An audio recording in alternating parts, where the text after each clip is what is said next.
Welcome to thematic session 2, From Consciousness to Cognition. In this session, we'll explore how consciousness and cognition intersect. So it's my great pleasure to introduce our first speaker, Professor Aleksandra Przegalinska, Associate Professor and Vice Rector for Innovations in AI at Kosmiński University, and Senior Research Associate at Harvard University. Her work examines the social and cognitive dimensions of AI and human-AI collaboration. So, welcome on the stage. Thank you so much. Very happy to be here indeed. Yay. Okay, we're going to jump to a slightly different topic. I tend to avoid talking about AI in the context of consciousness. I am very cautious. However, I would like to talk about cognition, I think, to some extent, as it pertains to the work we do, both here at Harvard University and the Center for Labor and Just Economy, where we research the future of work with artificial intelligence, and with my team back home at Kosmiński University, where we mostly focus on human-machine interaction, and also topics like, for instance, how personality impacts your interaction, forms of collaboration, modalities of collaboration with AI. This is a concerted effort that I will show you, so I just want to acknowledge that there are many of us on the team working on this very topic. Obviously, Harvard, Quinnipiac University, one of our co-researchers works there, a great data scientist, Tamila Triantoro. Our team back home at Kosmiński is called Human Race, and as I said, our main focus has always been human-machine interaction, and in particular, human-AI interaction, even when bots were sort of really much sillier than they are today, and their expertise was also not so good. So at that time, we were sort of focusing on different topics, and obviously technology advances, so we are trying to advance as well. I'd like to show you a bit of our journey. Not sure how this, let me try like that, maybe. Yeah, so that's the team. I did not mention Richard Freeman. He's with us at Harvard. He has been examining workers' rights, workers' mobility, conditions of work for many, many years. And he kind of, brought together that perspective of thinking about AI in the context of healthy collaboration with humans, and also pro-worker AI, which seems to be a trending topic today. And also we have a link with MIT, because one of our co-workers, co-researchers has been Peter Glure from the Center for Collective Intelligence here at MIT. So I really wanted to first show you kind of the arc of what have we been doing for the past 10 years or so when AI was so rapidly changing. And then I'm going to try and zoom into a topic of our very current work, which is, I know, quite perplexing, toxic AI, but I think it's very timely.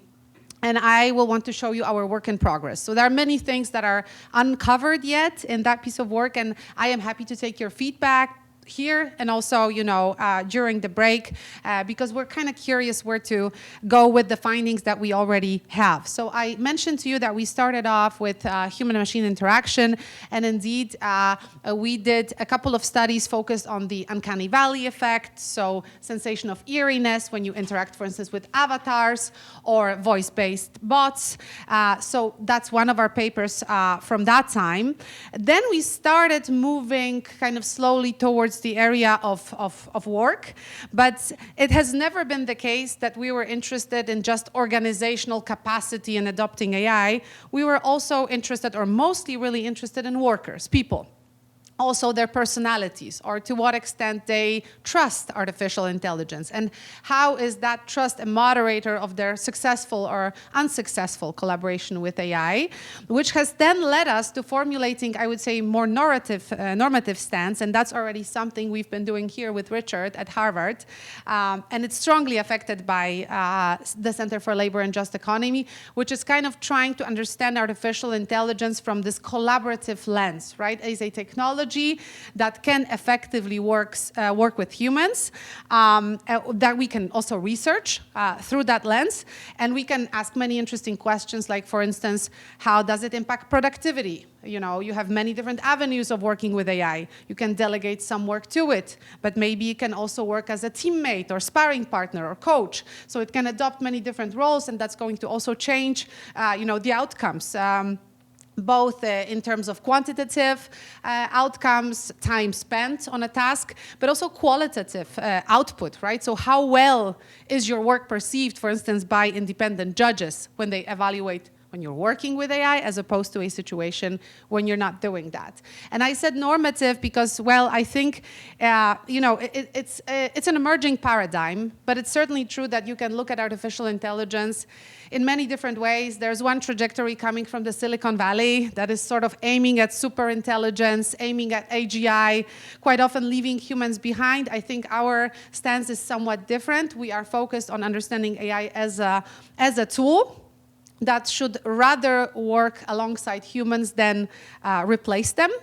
And we're also thinking about artificial intelligence as something that can enhance work in a maybe meaningful way, right? But not fully take over. We're not particular proponents of, say, an approach where it's fully autonomous, but rather we're focusing on human in the loop, or rather even human in the center, in terms of various workplace processes. So this has been a body of work that we've been exploring for quite a while already. And I think, in some of the research that we've been doing, we essentially saw that augmentation instead of automation.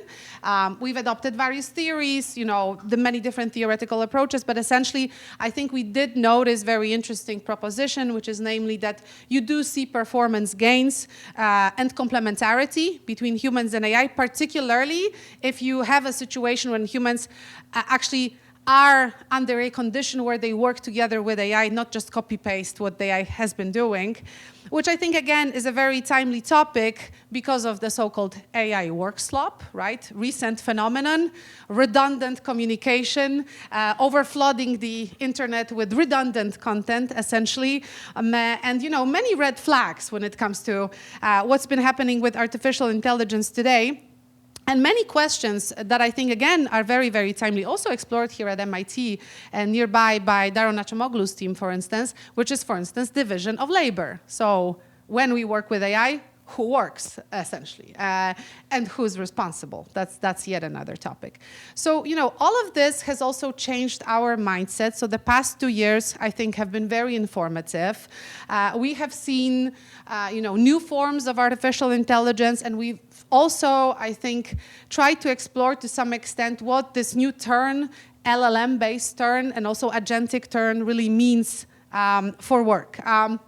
I'm just going to make a reference to one study also carried out by MIT, which refers to what I've just mentioned, which is this one from August or maybe September 2025, so very recent study that said the lens here was definitely looking closer at organizations and what happens when you adopt artificial intelligence. How do those pilot projects work out for organizations? What's the evaluation? And the evaluation is not so good, right? So the evaluation is unfortunately so that in 95% of reported cases, those pilot projects did not contribute meaningfully to the value of work carried out by teams in organization, right? So that, I think, is another thing that we are trying to take into consideration. And I think that our approach that does not really look at organization as a whole, but actually workers who are working with this technology on a daily basis is maybe something that is worth adding.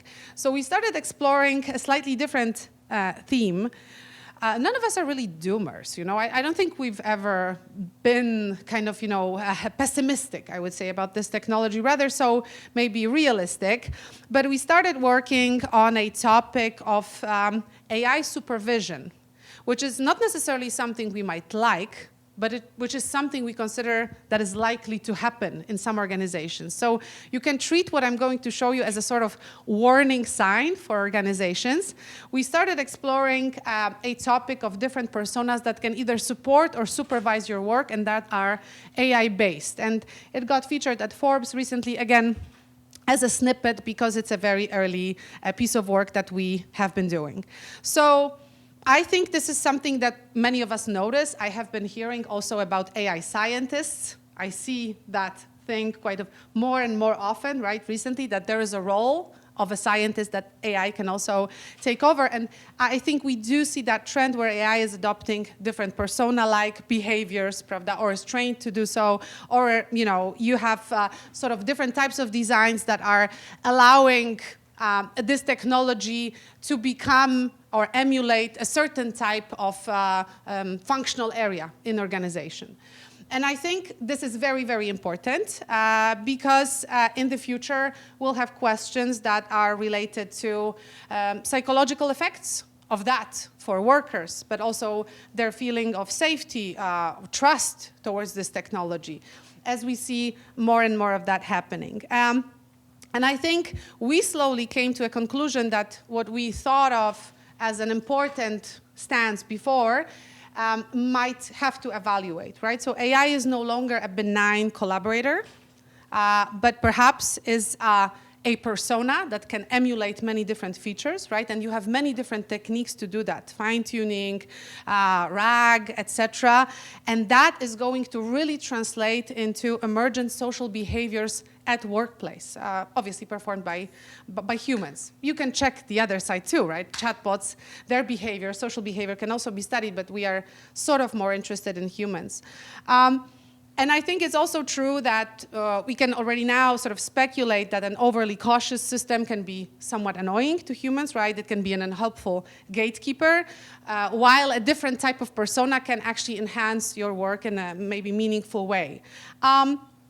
I would also say that what is true is, apart from the fact that we wanted to emulate different personas, we were kind of perplexed by one thing. AI is currently perceived as an assistive technology, one that helps. And one of the personas that we've built, as you will see in a second, is refusing to help. It's not helping you at all. It's giving you feedback maybe and instructions, but it's not doing the work at all, which by itself is a very interesting case in a world where we are so used to assistive, helpful, and also friendly technology. So to probe that, this whole setting, we decided to contrast a servant leader chatbot, right? Decided that this chatbot is going to be very empathetic, empowering, helpful, etc. And a more antagonistic persona. So dark triad, please take it lightly. It's not a full-on dark triad type of persona, but there are definitely manipulative elements to it, and there is an expressed lack of empathy, right? So this bot is not willing to help, is definitely using less friendly terms, but it's also refusing to actively work on your behalf or instead of you. So that's sort of the interesting setting that we've decided to do, and the hypothesis was obviously that the interaction style will vary, definitely, and that this persona is going to highly impact, how the outcome will look like. We're also looking at productivity levels, but that is something we're still examining, right? So we also thought about the fact that this negative dark triad type of chatbot is going to probably have very negative effects on the users, despite the fact that maybe the performance itself would rise, which is something that still is an open case. So this is actually not part of my expertise because other people on the team are doing this, but we decided to essentially adopt a twofold methodology. One is more focused on mining the chat logs and understanding what's happening in the textual layer of the interaction, and the other one is psychophysiological data. So here you have, for instance, group differences in terms of frustration, reported by the two groups, one working with the servant, but the other one with the dark triad. I think it's quite clear that those that were working with the dark triad chatbot reported, higher frustration than the other ones who worked with the more supportive one. And then we have some other data, EDA, electrodermal activity, that is showing us stress levels of users. And here again, those stress levels were definitely higher for the group that interacted with the bot. So essentially, that part has worked, right? Establishing that type of persona that was also stable across the interactions turned out to work effectively, although the effects were sort of negative. But what we were also very much interested in is kind of digging deeper in the interactions themselves. So what was happening during a conversation with a servant bot as opposed to the one that was not so helpful. And that, made us sort of, I think, adopt quite an interesting methodological approach, which is to understand LLMs also as part of our methodology and perform AI-assisted coding of the conversations and then clustering of different strategy profiles that people adopted while they were talking to the bot. And it is a very interesting exercise, I have to tell you. So we were looking into things like message counts, the length of conversations, patterns inside the conversation. But most interesting, I think, part of the taxonomy is this strategy adopted, right? Are people resistant? Are they compliant? Are they negotiating, coping, help seeking from the bot? What is it that they're doing? And here we have quite an interesting, I think, revealing thing happening. So you can look at the overall strategy distribution, but you can also look at it by condition, right? And you have compliance, obviously, higher for the servant leader. You have resistance, definitely much higher for the bot that was this dark triad type of persona. And then you have also interesting variety of different answers. But what I think is even more interesting is the strategy evolution. So it turns out that the strategies are kind of definitely more dense when you are interacting with the dark triad bot. You can start off by resistance, but you will flip quite soon to help, and then you'll try to flip again to compliance, and then maybe you will turn to negotiation, and your strategy cannot be stable with that type of bot. So in terms of those temporal patterns in human and AI dialogues, I think we saw quite interesting things here, right? So we were looking at the total amount of messages. Essentially, people were talking much less to the dark triad bot. Maybe it was not worthwhile. Something to be examined, but also, turning points in the conversation, compliance proportion. These are, I think, very, very interesting metrics that we will still be examining. And here you have, the emotional layer added to it. So you have overall tone, right, of the conversation. And I think the heat map is also very telling. It tells you, how the sentiment was expressed in both cases. And I have to tell you that using LLM for this has been very revealing for us because, we've adopted many different prior methods to mine text, also to perform sentiment analysis. Turns out that with LLM, you can go quite granular.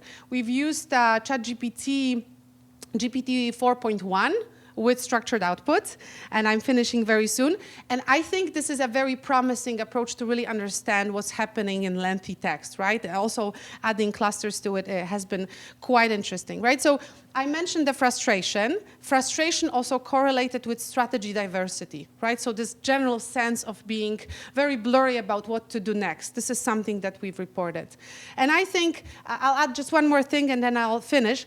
I didn't mention that prior. There were obviously people who are rebels, right? So they were trying to jailbreak the technology. We are looking into that as well. Were they trying to inject a prompt that would make the bot behavior kind of alter somehow? Or were they, for instance, trying to role play somehow and embed the role to the bot in a completely different manner than the one established prior? There were many different strategies, and just one person made it, right? All the other ones, their jailbreaking was not successful performance, but nonetheless, studying it and how they advanced it was for us very, very interesting.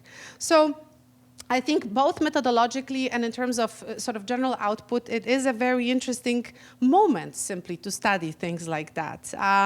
And I think that when it comes to cognition, so the main topic here, learning, task focus, risk-taking, these are all crucial cognitive functions. And in that way, understanding that in a world where 30% of American teenagers are interacting with bots on a daily basis, and most of us are one way or another forced to work with them as a tool. This is something that we want to add some depth to. So I think there are applications both in terms of theory, but also for policymakers, hopefully guardrails, and for design. That's what I wanted to share. Thank you so much.